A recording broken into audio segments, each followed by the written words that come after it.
Here, Dominic saw the gospel alive. If ever we see Dominic preach not only by word but by example, it's first he saw it alive. I really appreciate Fray King's highlighting the influence of the mother. Of course, the influence of the father was there, religious formation.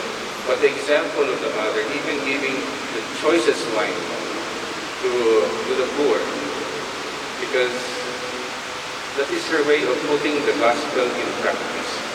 And as Dominicans, I think the test of our word is how it is put into practice. And this too has always been there from the very beginning in the life of Saint Dominic. And to be honest, I like the stories here in the first book that even Dominic was found with some peace moving on his lips, that this man would be a future man who would be bringing words, sweet words, and only words that would delight the heart, but the word that would bring life to the people that he preached. I think Fray Jixi highlighted a very important aspect of Calahuega. For those who have gone to Calahuega, I think Fray Jix must have gone to Calahuega to describe this place. No? If you're in Calahuega, if you read Fray Jix's description, it really matches. Calahuega is a plateau. Of course, the word Calahuega means, from the Spanish word calera, is very hot place. But during the time that people would be there, you can see that on that place, Dominic must have seen from the very beginning a kind of vision of life. And here, Fray Jix gave the vision of life. The place is very contemplative also. Though people are working, they are shepherding. And when the afternoon like this will come and sheep will be coming, Dominic will hear the bleating of the sheep. And with the serene atmosphere, you can clearly hear as if some people are asking for help somewhere else. And Dominic saw from a distance the endless space. And I believe Calahuega must have given Dominic from the start that kind of vision. His vision is endless, not obstructed. So, the Dominican, I believe, if we have that vision like Dominic, whatever hinders us, that's nothing. Because our father Dominic is not hindered with anything. In Calahuega, experienced that.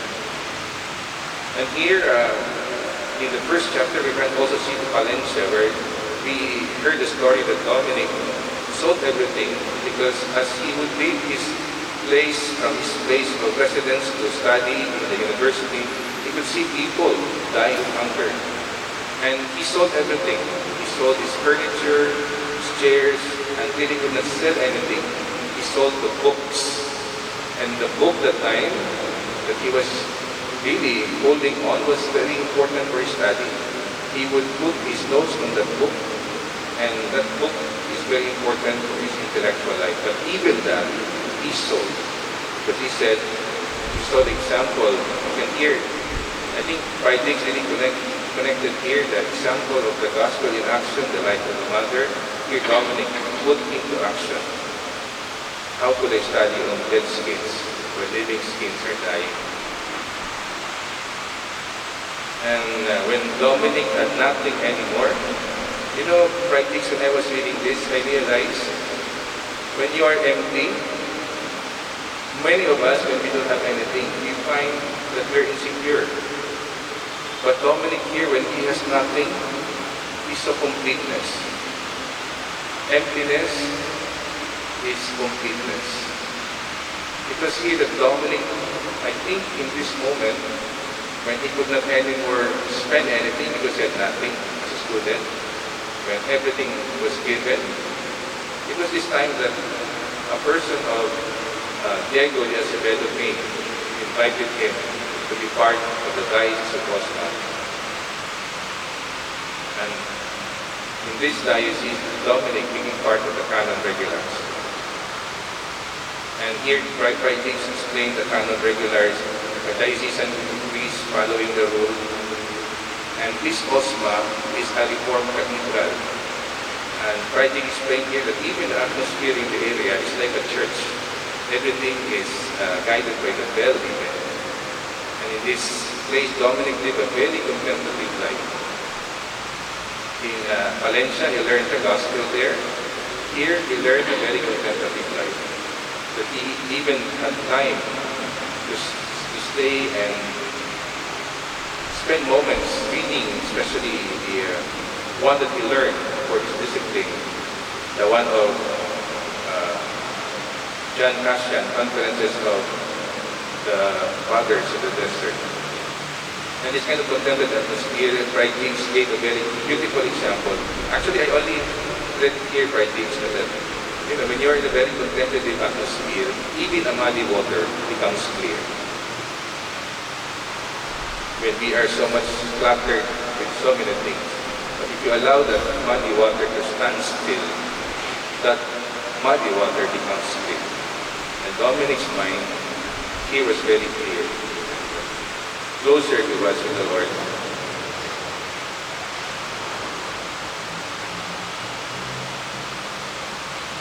And this chapter, I believe, is very important because writing here describes Dominic, and I really admire how he put here together the description of Dominic. We understand in Calahuega that Dominic was seen with a moon, with a light on his forehead. Here we have the description of Sister Cecilia rather, who was 17 years old when she entered the order as a nun. And now that she was in the 80s during the canonization, described Dominic. How was he? Whenever he preached, there was a kind of light on his forehead. Light on his forehead.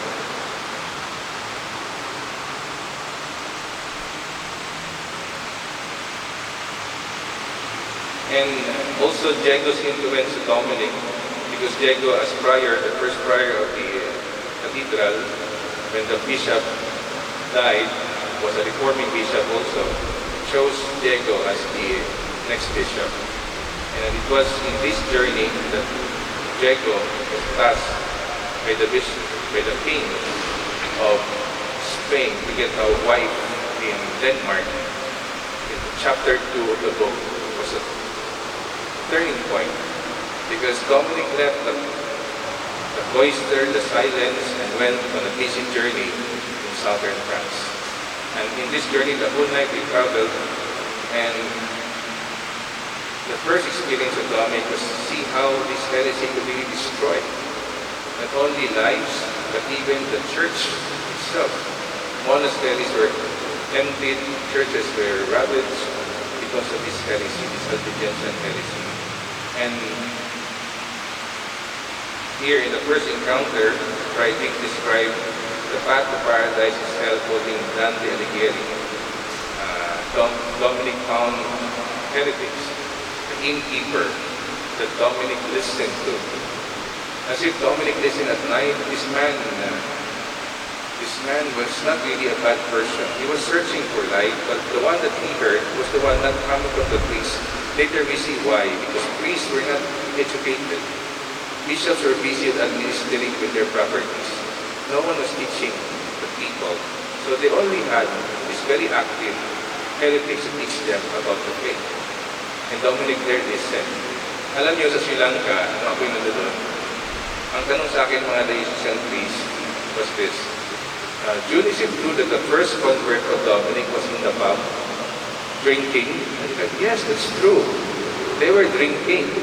Because Dominic before wasn't really drinking, but the prior of Dominic taught him to drink wine. But Dominic, when he drink wine, according to the description of writings here, he would put wine, but he would put more water. Ganun daw si Dominic. But sa atin siguro baliktad, no? Wala siguro water, puro wine. So he was listening to the man, searching for his faith, until the sticks of dawn came, and this man knelt down and returned to the faith, the first convert of Dominic. So in this chapter, you will see that the journey to southern France, going to Denmark to get the wife for the son of the king of Spain, was a turning point for Dominic to really understand the effect of this heresy, Albigensian heresy. And here, writings describe. I have not seen how to describe this kind of heresy as writings put it, because normally in the book of Miguel, he would only describe the heresy itself. But here, Pride Takes made a very clear comparison. Very good comparison. If you believe in this as Catholic, this is the opposite in heresy. And it's very clear. And I like that description, Pride Takes. Honestly, I have not seen a kind of distinction you have put here.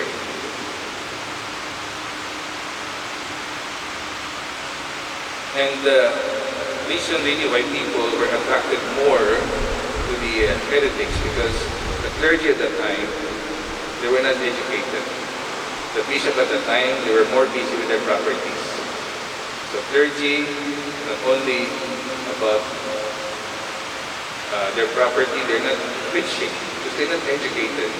And when Dominic saw this problem, he realized it should be that clergy must be educated.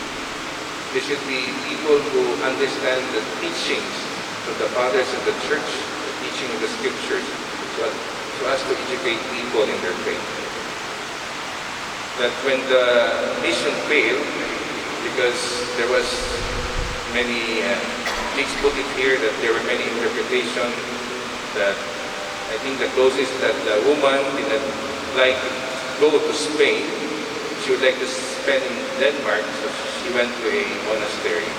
So when they failed, the two, Bishop Diego and Dominic, went to the Pope.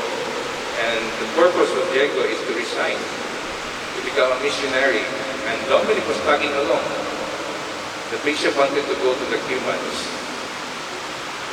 the so-called barbarians at the time in eastern part of Europe, particularly I think Russia. And Dominic wanted to go with the bishop, but the Pope did not allow them. So as they returned, they were asked to pass by the legates. Here you can really see how Diego also discovered that the ones sent by the Pope failed. Because that time only bishop can preach. Abbots are like bishops, so they were able to preach. And they asked, how could we stop heresy? How could we stop heresy? Because they're so effective. They preach like the apostles. They beg their food. And they're very effective. And Diego said, I will show you. Because these heretics were really poor compared to the bishops who, when they arrived, so many entourage, so many servants. So what this bishop did, he sent his entourage home. He sent all his servants home and only kept Dominic as a companion with some books. And there, Diego showed them how to preach. And we have here the story of the trial by fire. The heretics would like to be converted if that teaching put into the fire will not be burnt. They would believe. And their teaching written down in a book, thrown to the fire that burned. But the one written by Dominic went out of the fire many times. They put it back. But I know the account here, they were not even converted with that. And I would like to connect here when Dominic cited by five writings. This is the part that he was able to convert. I did not get the number actually by the writings. I got the number 9 women that he was able to convert. And most of them were young women who were raised by the heretics because they were impoverished. Decided after listening to Dominic that they were living in sin. And with this, Dominic prayed over them. And when Dominic prayed, ang description, if you hear a description, it is a monster, no? But this is like a big cat that ran to the belfry and disappeared. And Dominic prayed, if he's going to send these women, these ladies back, what will happen to them? They will return as heretics. So Dominic prayed. I believe when you go to the place, I think it's one of the top place in that area. Dominic prayed and Dominic saw the answer to his prayer. A ball of fire came down from heaven and stayed on a place known as Saint Mary the Weak. And Dominic knew the women will be there. You know, just to digress, I think when we celebrate something or maybe we have a prayer up here, you can really see Dominic when he could not find an answer, he depended on God. And the answer was given in this ball of fire. Right, Nick couldn't hear the word Senado.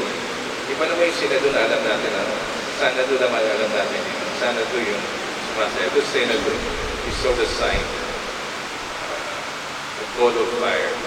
Kaya nga siguro yung fire na yun for the order is very important. I hope all of us have that fire that when we ask the Lord, we could always find His answer. And that first community was the first community of Dominicans. The women, converted women. There, Bishop Diego, Dominic have that as a center where they have to go out and preach. But because of the number was increasing, Bishop wanted to go back. Then, when the bishop returned to get resources and more priests, the bishop died in Osma. Dominic was left alone. What will happen to them? I believe this is one of those areas that what could be done. It's impossible for us to continue. We didn't have any more father. But personally, actually, buti na namatay si Diego. Kasi kung namatay si Diego, siya magiging founder ng order. So, tawag sa atin yung Dominicans, Chigonians. But that's moving aside, kidding aside. Dominic was at a quandary. What will happen to us? This orphan, no support, very few. But Dominic did not stop. It was for him an opportunity. I like the crisis definition here of crisis. A crisis is an opportunity riding a dangerous stream. So Dominic followed. Now, there was even a problem other than the death of the bishop. There was an assassination of one of the leaders of the crusade, rather leaders of the preaching. Peter Castelno, he was killed, and the Pope, that was the last straw that broke the camel's back. The Pope sent the crusade. And I'm thankful to writings because some sources would say Dominic supported the crusade. But here you can really see writings identify that Dominic, though he was a friend of the crusader, especially Simon de Montfort, but Dominic did not use or any force. He continued on preaching. Actually, he had many choices. Dick said here, he could have gone home. He could have used force with the crusader, but no, Dominic continued preaching. He wanted the conversion should be done not by force, but by the power of the Word of God. So here you can really see that even with the crusade coming in, and here you can hear the prayer of Dominic because there was so much slaughter. I think in this area we can really see the source of Praetix is so rich that I believe Dominicans or Dominican families should learn the crusade. And the crusade actually would like to stop the ones supporting the heretics. And the ones supporting the heretics, this Count Raymond VI was very wise. Before the crusade would come, he surrendered to the Pope. So when the crusader came, he already returned to the church. And it was here I discovered so many details, writings. Thank you very much.